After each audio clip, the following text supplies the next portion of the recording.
bayangkan senario ni. Anda tengah berjalan, santai je. Lepas tu, tiba-tiba anda sedar, ada rantaian besi yang ikat leher anda. Tapi, ini bahagian yang paling menakutkan sebenarnya. Rantaian tu rasa sangat selesa. Macam tak rasa terpaksa pun kan? Seolah-olah anda sendiri yang pilih untuk pakai rantai tu.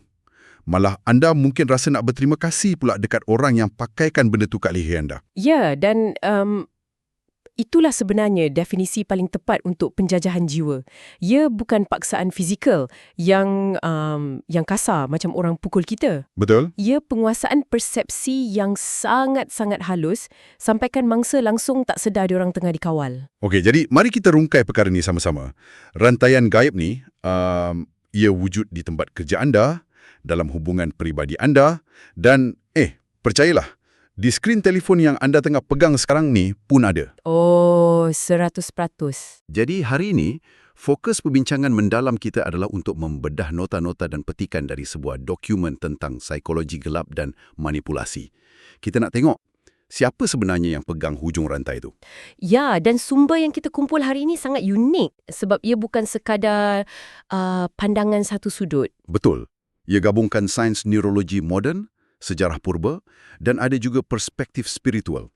Contohnya, konsep talbis iblis. Konsep tu sangat mendalam. Kan? Iaitu macam mana entiti jahat menyamarkan kebatilan. Supaya nampak macam ia adalah kebenaran mutlak. Dan kalau kita fikir balik, talbis iblis tu adalah teras kepada semua jenis manipulasi minda. Ia berfungsi dengan matikan fungsi akal rasional manusia. Mereka eksploitasi emosi dan nafsu kita. Bila mangsa dah hilang arah, dorang takkan sedar pun yang dorang dah disesatkan. Bila saya mula-mula baca sumber kita ni, saya terfikir tahu, adakah teknik manipulasi minda secara sistematik ni benda baru? Maksud saya, adakah ia cuma wujud dalam era propaganda politik moden? Atau memang manusia dah buat dari dulu lagi? Seni manipulasi ni dah berevolusi sama panjang dengan sejarah tamadun manusia. Lama dah lah maknanya. Lama. Selagi ada manusia yang gila kuasa, selagi itulah teknik ni diasah. Kalau kita tengok zaman purba, macam zaman Fir'aun kat Mesir dulu. Macam mana diorang buat masa tu? Manipulasi masa tu diguna untuk cipta naratif dewa hidup. Pembinaan piramid yang sangat besar tu, ia bukan sekadar monumen batu biasa, tahu tak? Ia ada fungsi psikologi. Tepat sekali.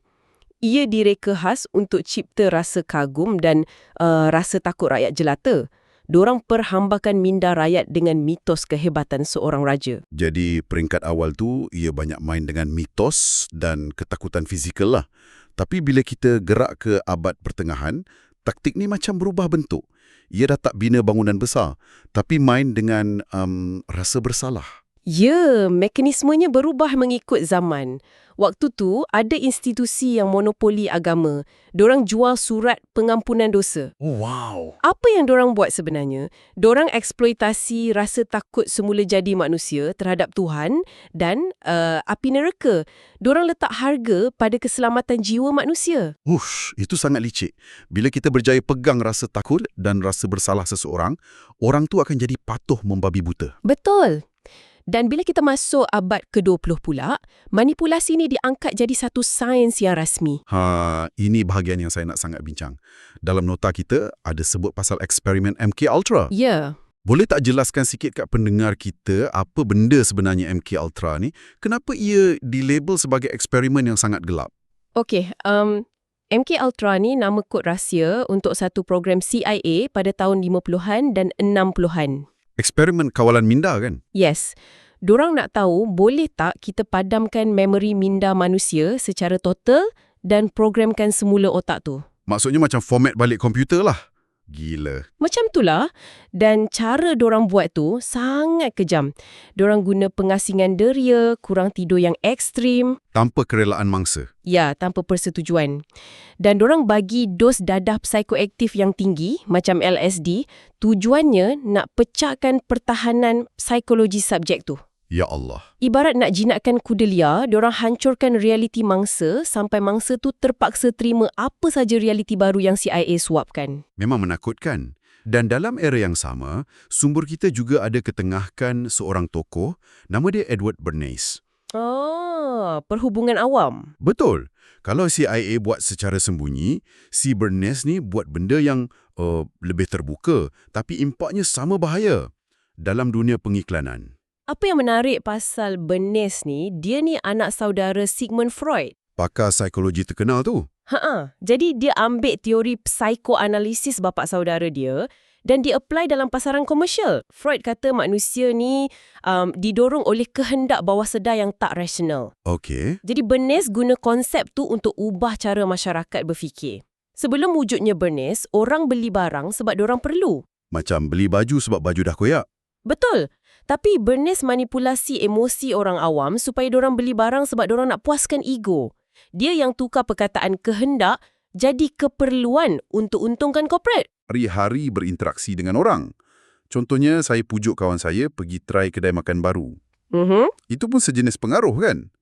Jadi apa sebenarnya garis pemisah antara pengaruh yang biasa-biasa ni dengan manipulasi gelap atau penjajahan jiwa? Ini soalan yang sangat penting untuk pendengar kita tangkap. Pengaruh biasa tu beroperasi atas dasar logik dan rasa hormat. Ia situasi menang-menang. Okey, macam mana tu? Kalau anda nak yakinkan kawan pergi kedai tu, anda bagi fakta. Makanan sedap, harga okey, kawan anda tu tahu dia tengah dipujuk dan dia ada kuasa penuh nak cakap tidak tanpa rasa bersalah. Faham. Tapi manipulasi gelap ni lain. Ia operasi dalam gelap. Ia tak ketuk pintu logik anda, ia terus rempah masuk ikut tingkap emosi. Biar saya guna satu analogi nak bagi nampak jelas. Pengaruh biasa ni macam kita main catur. Dua-dua nampak papan, tahu peraturan dan buat strategi. Tepat. Tapi manipulasi gelap ni macam lawan kita, senyap-senyap tukar buah catur kita dengan bom jangka. Dan pada masa yang sama, dia buat kita rasa macam kita yang tengah menang. Analogi yang sangat cantik. Tapi persoalannya, kenapa otak kita ni rapuh sangat? Kenapa kita senang sangat kena tipu dengan taktik macam ni? Semuanya berbalik pada biologi. Otak manusia moden hari ini masih bawa sistem zaman batu. Maksudnya, bahagian otak yang primitif tu. Ya, kita ada amigdala. Ia pusat amaran dan ketakutan dalam otak. Kita masih ada rasa takut nak disisihkan dari kumpulan atau rasa sentiasa nak diterima orang. Jadi pemangsa ni tahu kelemahan tu. Mereka sangat tahu. Manipulator yang bijak takkan guna logik masa berdebat sebab dorang tahu minda rasional anda akan lawan balik. Jadi dorang bakar sistem emosi anda dulu. Dorang cetuskan emosi. Ya, macam rasa takut terlepas peluang atau rasa bersalah yang amat sangat. Bila api emosi ni dah marak, bahagian rasional otak automatik tertutup. Wow. Waktu tu logik dah terbakar dan anda jadi hamba kepada emosi anda sendiri. Jadi kalau taktik dorang ni mengeksploitasi otak primitif kita, siapa sebenarnya manusia yang sanggup buat benda jahat ni? Adakah dorang ni memang lahir-lahir je dah jahat? Atau persekitaran yang buat dorang jadi macam tu? Nature ke nurture? Sains neurologi ada jawapan yang agak menyeramkan pasal hal ni. Sifat psikologi gelap atau kita panggil dark triad, ada 40 hingga 60% peluang untuk diwarisi secara genetik. Wait, genetik? Maknanya memang bawaan lahir? Ya, ini bukan teori je. Imbasan MRI tunjukkan individu macam psikopat ada amigdala yang jauh lebih kecil berbanding orang biasa. Amigdala lebih kecil.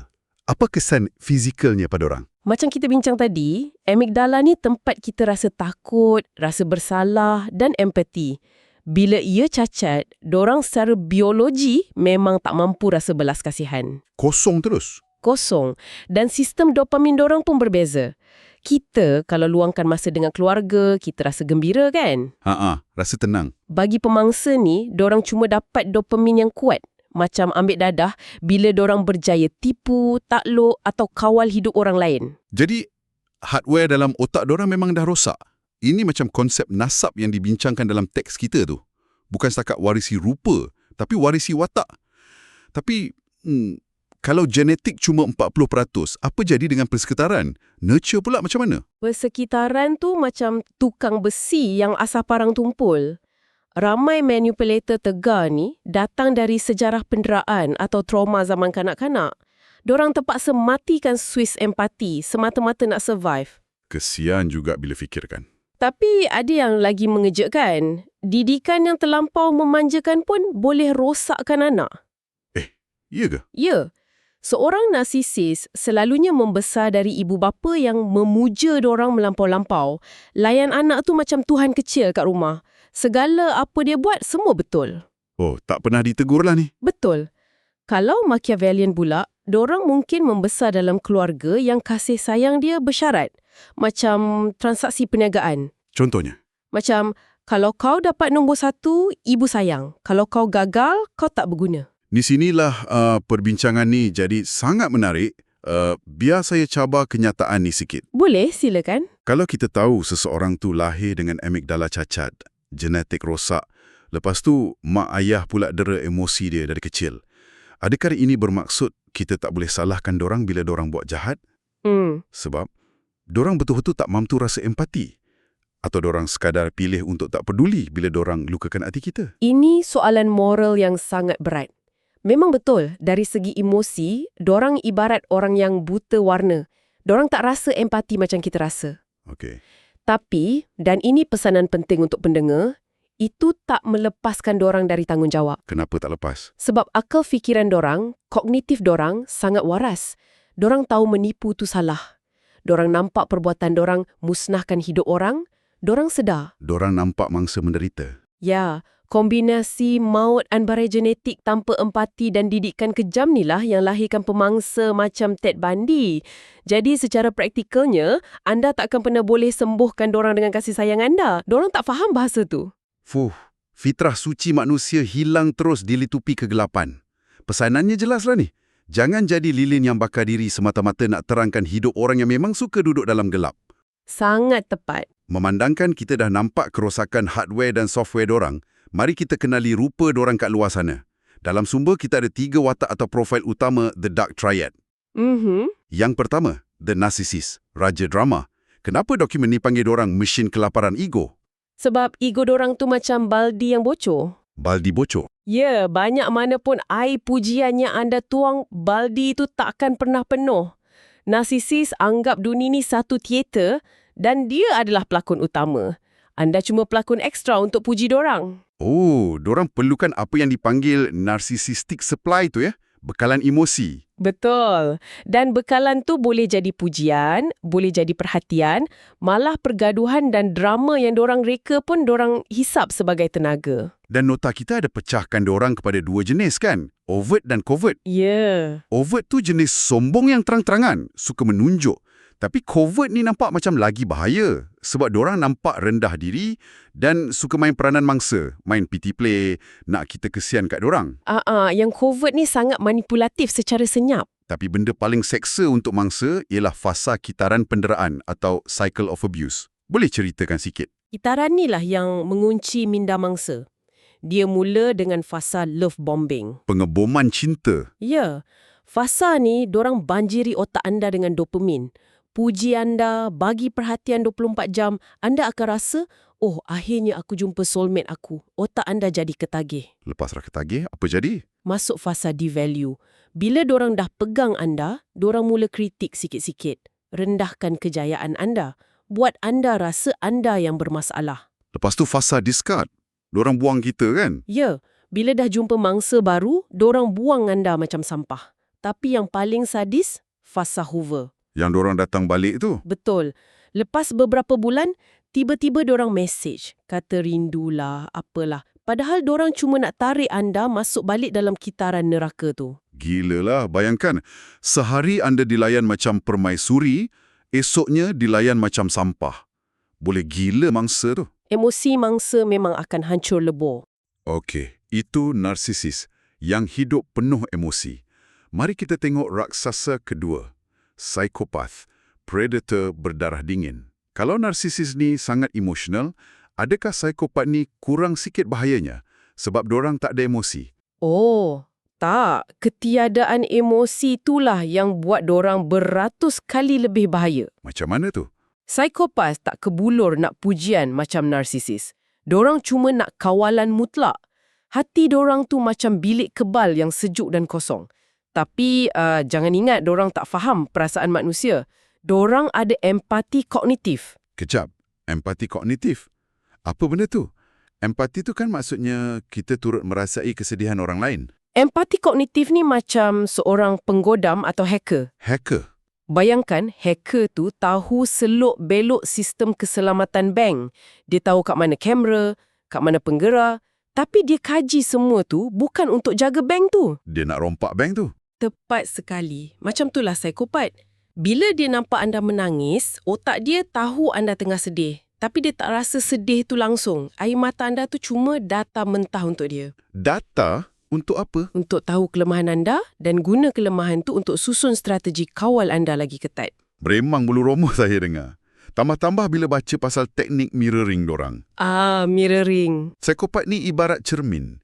Maksudnya, bila anda jumpa orang baru dalam 2 minggu, tapi orang tu macam faham gila semua ketakutan anda. Minat muzik sama, hobi sama.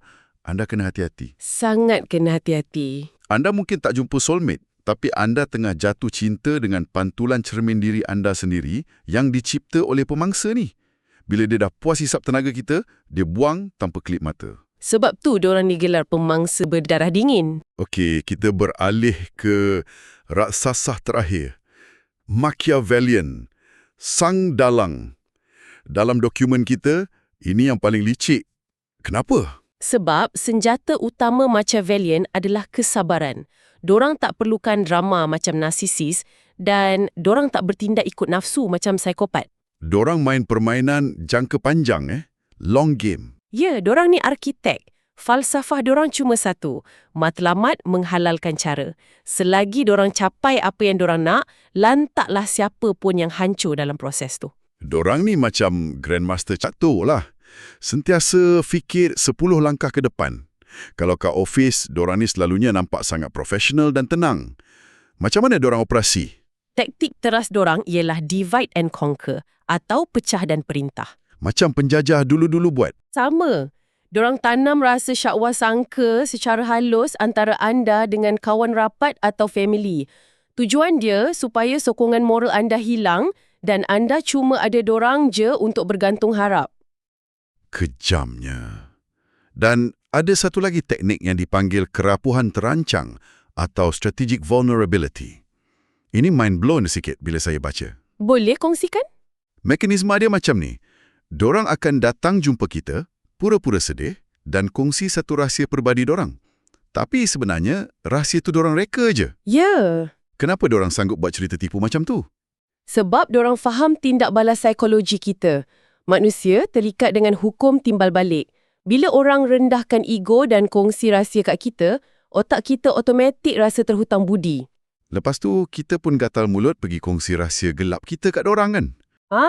Sebaik sahaja anda buka mulut, anda dah serahkan peluru hidup kat tangan dorang. Bila tiba masa yang sesuai, contohnya bila ada peluang naik pangkat ke office, dorang akan guna rahsia tu untuk cantas anda dari belakang. Dan sambil dorang musnahkan kejayaan kita tu, dorang pura-pura bagi bahu untuk kita menangis. Ini memang kezaliman tahap tertinggi.